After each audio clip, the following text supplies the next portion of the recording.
Δείτε, εδώ είμαστε με το φιλαράκι μας τον Κύκνο. Γεια σου Κύκνε, τι κάνεις? Πολύ ωραίο να κυκλοφορούν οι Κύκνοι αμέριμνοι εδώ ανενόχλητοι μέσα στο πάρκο. Παρατηρούμε ότι έχουν και ένα δακτύλιο, ο οποίος είναι αναγνωριστικός, αυτό το πορτοκαλί που βλέπουμε εδώ κοντά στο βατραχοπέδιλο, έτσι, στην Βατούσα, που μοιάζει με βατραχοπέδιλο πάρα πολύ. Τώρα μπαίνει για να κάνει τη βολτούλα του, να επιπλέψει. Έφυγε ο Κύκνος. Και λίγο πιο κάτω είναι οι πάπιες, οι άνθρωποι κάθονται στο εστιατόριο και απολαμβάνουν αυτή την ας πούμε καλοκαιρινή ατμόσφαιρα, αν και αυτή τη στιγμή φυσάει αρκετά. Θα έλεγα ότι είναι ένα καλοκαίρι με λίγη άνοιξη, ας πούμε, είναι κάτι ανάμεσα σε καλοκαίρι και άνοιξη. Απολαμβάνουμε πολύ την επιστροφή μας στο Λονδίνο, κατά κύριο λόγο γιατί έχει ωραίο καιρό, γιατί είδαμε την οικογένειά μας, τους φίλους μας και γιατί θα καθίσουμε εδώ για μία εβδομάδα.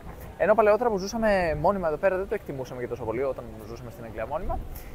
Αλλά τώρα που ήρθαμε έτσι για επίσκεψη, αισθανόμαστε ότι είμαστε τουρίστες και όντως είμαστε τουρίστες εδώ που τα λέμε, παρόλο που η διαδικτυακή μου εργασία, οι πελάτες μου είναι όλοι εδώ, έχουμε πολλούς φίλους, γνωστούς, οικογένεια κλπ.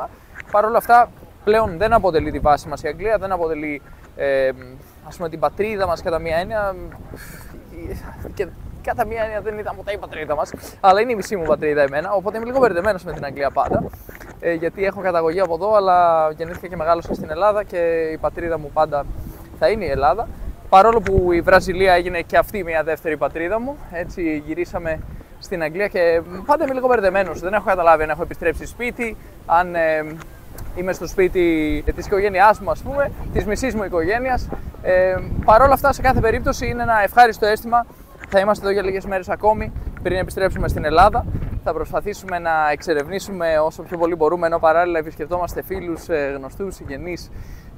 Πήγαμε και στην γιαγιά μου χθες, περάσαμε πάρα πολύ όμορφα στο σπίτι της. Δεν ξέρω, είναι αυτό το κλίμα το καλοκαιρινό και κάτι μας καλεί προς Ελλάδα σιγά σιγά. Μας άρεσε η επίσκεψή μας στο Hyde Park. Πάμε να συναντηθούμε με την Κατερίνα σιγά σιγά, την αδερφή μου, να κάνουμε καμιά βόλτα ακόμη στο Λονδίνο.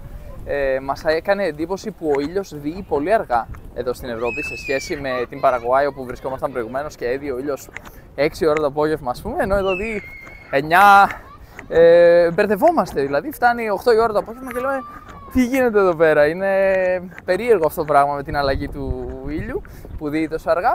Μας αρέσει όμως και αυτή η αλλαγή, να περνάμε καιρό έτσι με συγκεκριμένες συνθήκες και μετά να αλλάζουμε μέρος, αλλάζουν οι εποχές, αλλάζουν τα ωράρια, αλλάζουν όλα, αλλάζει και η γλώσσα φυσικά. Εδώ πλέον μιλάμε αγγλικά αντί να μιλάμε ισπανικά ή πορτογαλικά.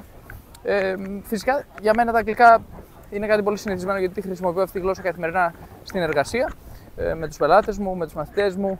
Οπότε ίσως γι' αυτό μπερδεύομαι και λίγο κάποιες φορές στην Αγγλία, αισθάνομαι ότι δουλεύω γιατί είναι η γλώσσα της δουλειάς. Και ήταν η γλώσσα της δουλειάς, ήταν η γλώσσα των σπουδών, είναι μια γλώσσα που εμένα μου επέτρεψε να πετύχω πολλά πράγματα επαγγελματικά και έτσι ίσως αυτό μου στερεί λίγο αυτό το αίσθημα οικειότητας και χαλαρότητας, ενώ στην Ελλάδα είναι λίγο άδικο. Κάθε φορά που επιστρέφω στην Ελλάδα είναι ας πούμε οι διακοπές μου, οπότε έχω συνδέσει την Ελλάδα με ξεκούραση και χαλάρωση, ενώ την Αγγλία με δουλειά. Οπότε προφανώς το συναίσθημα δεν είναι το ίδιο όταν πας σε ένα μέρος όπου εργάζεσαι, ενώ πας σε ένα άλλο μέρος όπου πας διακοπές. Είναι άδικο. Απ' την άλλη, ανυπομονούμε και για την Ελλάδα. Περάσαμε από πολλές στάσεις στην πορεία μας φέτος, πολλά μέρη, πολλές αναμνήσεις, όμορφο το ταξίδι αυτό της ζωής και φυσικά δεν σκοπεύουμε να σταματήσουμε. Όσο υπάρχουν μέρη να εξερευνήσουμε, πράγματα να κάνουμε, ανθρώπους να γνωρίσουμε σε όλα αυτά τα μέρη που πηγαίνουμε, γλώσσες να μάθουμε, γιατί δεν σκοπεύουμε να σταματήσουμε ούτε αυτό. Ελπίζουμε με την στάση μας να εμπνεύσουμε και ανθρώπους οι οποίοι θέλουν να κάνουν το ίδιο, να ακολουθήσουν στα χνάρια μας και να μην πιστεύουν ότι είναι κάτι αδύνατο που είναι, ας πούμε, ένα χόμπι των εκατομμυριούχων ή κάτι τέτοιο. Είναι κάτι πλήρως εφικτό, όποιος θέλει να το κάνει μπορεί, οπότε κάντε το παιδιά πραγματικά. Βάλτε τα κάτω, σχεδιάστε τα και αρχίστε τα ταξίδια, γιατί η ζωή είναι πολύ σύντομη για να καθόμαστε και να μιζεριάζουμε. Άμα θέλουμε να κάνουμε κάτι, εγώ λέω να το κάνουμε. Συμφωνείς? Ναι, πάρα πολύ συμφωνώ. Εκτός από αυτό με τον καιρό. Γιατί δεν έχει πάρα πολύ ζέστη. Θα ήθελα άλλους 10 βαθμούς, εγώ νομίζω. Ναι. Σύντομα. Η αλήθεια είναι ότι προτιμάμε ένα Ναι, 30. θέλω να σκάσω. Όλοι λένε ότι στην Ελλάδα κάνει πάρα πολύ ζέστη τώρα, 35 βαθμούς και τέτοια. Και λέμε... Ναι, αυτό θέλω. Το θέλω, έρχομαι. Μακάρι, μακάρι. Ωραία, πάμε σιγά σιγά από εδώ να συναντήσουμε την Κατερίνα. Ναι, φύγαμε. Γεια σας, παιδιά.